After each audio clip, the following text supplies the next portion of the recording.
Global trade war और America की तरफ से टैरिफ का मामला एक बार फिर टॉपिक बन गया है। डोनाल्ड ट्रंप ने इस बार अपनी ट्रेड पॉलिसी का निशाना ब्रिक्स को बनाया। ये वो मुल्क हैं जो अमेरिका की डॉलर डिपेंडेंट दुनिया से आजादी चाहते हैं और ट्रंप ने खुली वार्निंग दी कि जो भी मुल्क ब्रिक्स की अमेरिका मुखालिफ पॉलिसीज को सपोर्ट करेगा उस पर 10% का इजाफी टैरिफ लगाया जाएगा। ट्रंप के इस बोल्ड स्टेटमेंट ने सिर्फ ब्रिक्स नहीं बल्कि दुनिया के ट्रेड और डिप्लोमेसी के फ्यूचर को भी झटका दे दिया है। ब्राजील में चलने वाली ब्रिक्स समिट के दौरान जब मेंबर ममालिक ने अमेरिका की ट्रेड पॉलिसी पर तनकीद की तो ट्रंप ने फौरन ट्रूथ सोशल पर यह धमकी दे डाली। अब सवाल ये है कि ट्रंप किस बात को एंटी अमेरिकन पॉलिसीज कह रहे हैं, क्या ब्रिक्स का अपना नया करेंसी सिस्टम तैयार करना या फिर उनकी ये डिमांड कि IMF और यूनाइटेड नेशंस जैसे इदारों को रिफॉर्म किया जाए। ब्रिक्स में बुनियादी तौर पर ब्राजील, रशिया, इंडिया, चाइना और साउथ अफ्रीका शामिल थे, जिनके नाम का पहला हर्फ लगाकर BRICS यानी ब्रिक्स का नाम बनाया गया और अब इजिप्ट, UAE, ईरान और इंडोनेशिया भी इसमें शामिल हो चुके हैं। ये ममालिक दुनिया की आधी आबादी और 40% GDP को रिप्रेजेंट करते हैं। इस समिट में AI रेगुलेशंस पर बात हुई और मिडल ईस्ट में अमेरिका और इसराइल की ईरान पर स्ट्राइक्स की भी मुखालफत की गई। शायद ये सब ट्रंप के लिए काबिल कबूल नहीं, लेकिन ट्रंप सिर्फ बातें नहीं कर रहे, उन्होंने ट्रेड डील्स फाइनलाइज करने के लिए 9 जुलाई तक की डेडलाइन भी दी है और कहा कि 1 अगस्त तक नए टैरिफ्स इंप्लीमेंट हो जाएंगे। इंडिया के लिए सिचुएशन और भी नाजुक है। एक तरफ PM मोदी ब्रिक्स समिट में शामिल होकर ग्लोबल साउथ के हुकूक का मामला उठाते हैं, दूसरी तरफ अमेरिका के साथ ट्रेड डील का मामला हल करना चाहते हैं। अगर इंडिया डेडलाइन तक ट्रंप से डील नहीं करता तो मौजूदा 26% टैरिफ के साथ एक्स्ट्रा 10% भी लग सकता है, यानी टोटल 36% का बोझ।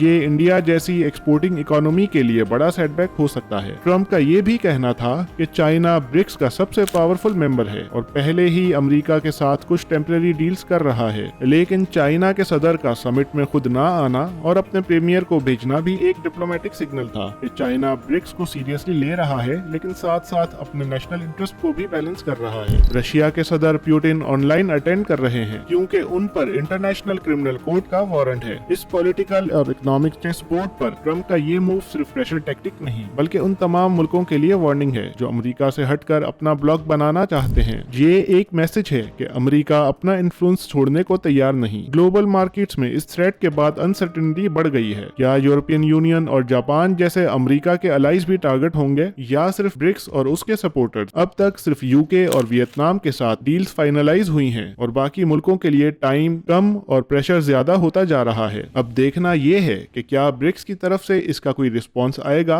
या अमेरिका की मर्जी के आगे सब अपना सर झुका देंगे।